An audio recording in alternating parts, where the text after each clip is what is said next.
안녕하십니까. 달려라 삼촌TV 문무김비입니다. 오늘은 중국 내 제외한국학교 신규 교사 채용에 지원하시는 선생님들을 위해 제가 10년간 인사 담당 실무자로 일하면서 쌓아놨던 정보 전격적으로 공개하도록 하겠습니다. 보통 채용 공고가 10월 중순에 나와서 10월 말까지 원서 접수 마감이니까요. 제외한국학교에 지원하시는 선생님들은 제 영상 보시고 합격 확률을 조금이라도 올리시기 바라겠습니다.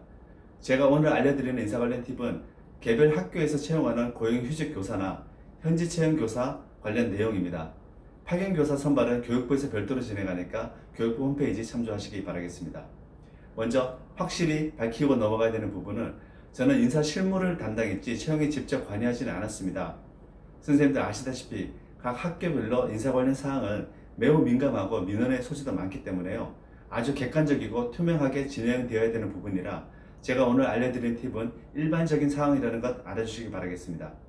인사 실무자로 일하면서 최소 1000명 이상 되는 선생님들이 인사 서류를 챙기다 보니까 이제는 이력서 몇 장만 봐도 이분은 되겠구나, 이분은 조금 어렵겠는데 그런 감이 오더라고요. 채용 관련해서 보통 학교에서 인사위원회나 인사자문위원회가 꾸려지고요. 9월 말쯤에 신규 채용할 인원을 확정합니다. 그리고 채용 공고문을 작성하고 교육부가 각 학교별 공고문을 다 취합해서 교육부 홈페이지를 통해서 공지하게 됩니다. 각 학교 홈페이지도 올라가니까 지원하실 학교 홈페이지나 교육부 홈페이지 잘 보고 계시고요. 교육부에서 국내 학교 쪽으로 공문으로 보내주긴 합니다만 조금이라도 먼저 보시는 게 낫겠죠. 원서 접수 기간이나 면접 대상자 발표 이런 일정은 매년 조금씩 다르니까 공고만 보시면 되겠고요. 중복 지원 막기 위해서 중국 내 전 학교 채용 일정은 똑같이 진행합니다. 제출하신 서류는 학교별로 평가위원회가 구성돼서 평가를 하게 되는데 평가위원회는 교감, 인사위원회 위원이나 부장교사, 교과주임 이런 분들로 구성이 되고요. 서류 평가 기준표에 따라 객관적으로 점수가 매겨집니다. 학교별로 서류 평가 배점 기준표가 있습니다. 배점과 적용 기준은 학교 내부 정보라 제가 알려드릴 수는 없지만은 대략적인 큰 틀은 제가 알려드릴 수 있을 것 같습니다. 일단 교육 경력이 15년에서 20년 미만이신 분이 제일 점수가 높고요. 이보다 경력이 많거나 적으면 점수가 내려갑니다. 아무래도 현직 교사가 유리하고 담임이나 보직교사 많이 하신 분들이 유리하고요. 당연히 박사가 석사보다, 석사가 학사보다 점수가 높겠죠. 단 교과 관련 학위만 인정됩니다. 연구 실적, 연수 실적 많으면 당연히 점수 더 많이 받으시겠고요. 포상 경력 마찬가지입니다. 징계 받으신 거 있으면 감점입니다. 그리고 외국어 능력 관련해서 최근 2년간 어학 공인 인증서 있으시면 가산점이 있습니다. 영어보다 중국어 관련 인증서가 점수를 좀 더 높게 평가가 됩니다. 뭐 당연한 내용이고요. 나머지는 자기소개서를 얼마나 잘 작성하셨는지 평가위원들이 평가를 하게 됩니다. 자기소개서 항목은 학교별로 조금씩 다를 수 있으니까 지원하실 학교나 교육부 홈페이지 가셔서 해당 학교의 작년도 공고문에 첨부된 파일 참조하시기 바라겠습니다. 그런데 선생님들 이력서하고 자기소개서 쓰실 때 주로 실수하시는 부분이 교직 경력 날짜나 재직기간 합산 안 맞는 경우가 많고요. 사진 잊지 마시고요. 그리고 제발 좀 공고문 파일이 붙어있는 아니면은 별첨 파일로 제공되는 양식에다가 작성해서 보내주시기 바랍니다. 저희 학교 양식이 아닌 걸로 제출을 하시면 서류 평가할 때 왜 이분은 양식이 다르지 하면서 일단 안 좋은 쪽으로 눈에 띄게 되고요. 그리고 지원하시는 학교명 정확히 기재되어 있는지 꼭 확인하시기 바랍니다. 실제로 이런 경우를 제가 많이 봤는데요. 학교 이름 틀리는 거는 이건 뭐 양반이고요. 아예 다른 학교 이름으로 되어 있는 이력서나 자기소개서 보게 됩니다. 이런 분들은 보통 다른 학교 공고문하고 지원서 다운로드 받아서 어디에 지원할까 이렇게 고민하시다가 보내주신 것 같은데, 아니면은 예전에 딴 학교 지원하셨던 적이 있어가지고 그 파일 그대로 땡겨오셨거나, 이게 단순한 실수일 수도 있지만은 엄밀히 말하면 우리가 서류를 받긴 했습니다. 하지만 지원은 다른 학교 하신 겁니다. 이거 서류 심사 바로 탈락돼도 할 말 없으십니다. 특별히 어떤 학교에 근무를 해보고 싶다 하시면 그 학교에서 어떤 분이 나가시는지 보시면 좋을 것 같습니다. 일반적으로 기관장, 학교장이죠. 나이, 성별, 소속 교육청 이런 거를 전체적으로 균형 있고 공평하게 맞추려고 노력을 하시거든요. 한국으로 복귀하시는 분들이 예를 들어 뭐 창체를 맡았다거나 아니면 나이스 담당이었다거나 학생 부장이었다거나 그러면 아무래도 그쪽 업무에 공백이 생긴다는 거겠죠. 그 자리 제가 채울 수 있습니다. 이러면 아무래도 좋은 평가를 받으실 것 같습니다. 신규 부임 첫 해에 부장되는 경우는 거의 없으니까 너무 걱정하지 마시고요. 그리고 제외한국학교 전반적으로 좋은 영어 선생님들 아주 귀합니다. 지원자가 제일 적은 거로 알고 있는데요. 그만큼 유리하시고 특히 한국에서 원어민 교사 관리까지 하셨다면 채용되실 확률 아주 높아집니다. 서류 심사 평가와 관계없이 평가위원들 고민하게 만드시는 지원자 유형 몇 가지 알려드리겠습니다. 여선생님 단독으로 지원을 하셨는데 자녀가 둘셋돼요. 자녀가 초등 고학년이나 중고등학생이면 뭐 크게 상관없을 것 같습니다만 예를 들어 한 명은 유치원 7세반이고 한 명은 초등학교 1학년 이렇게 되면 학교에서 이 선생님 과연 학교 업무에 집중하실 수 있을까 하는 걱정이 들게 합니다.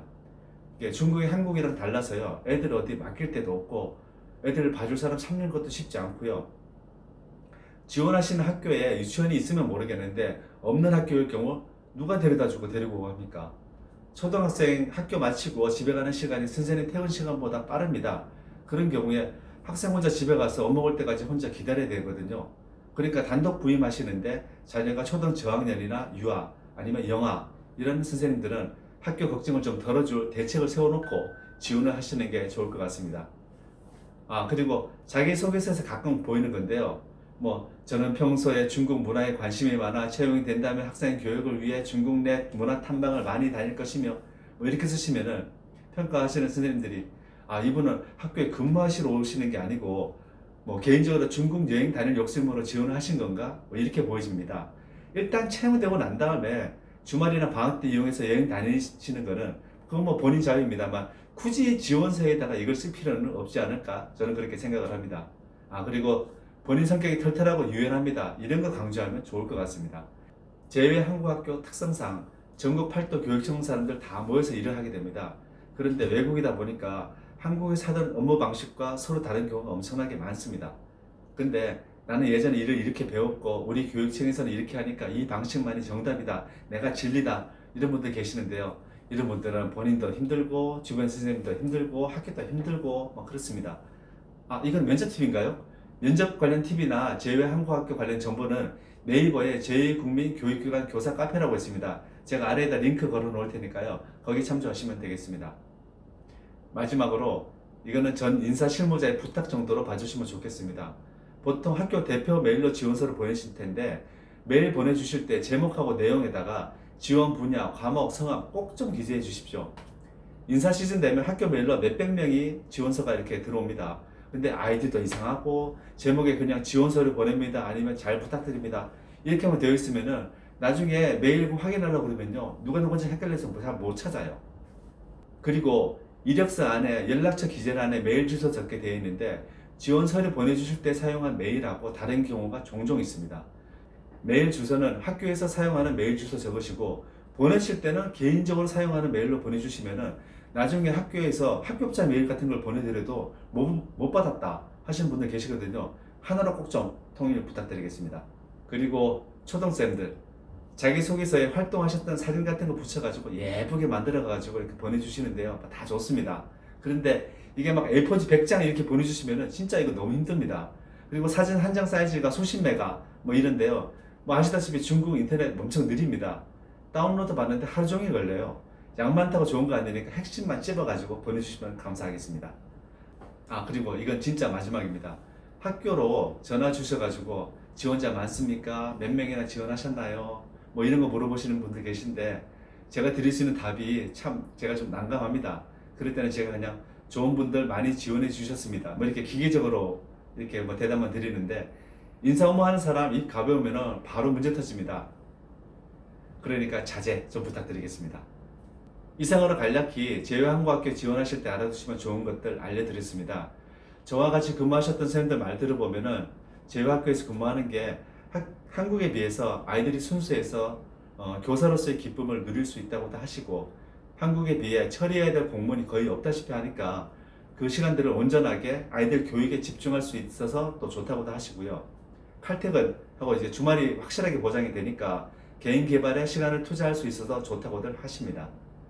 선생님들 지원하시는 이유가 외국에서의 근무 경험일 수도 있고 자녀분들의 특례 입학일 수도 있고 여러 가지 이유가 있겠죠. 어떤 이유가 되었건 외국에서 근무하고 생활한다는 건 장단점이 다 있습니다.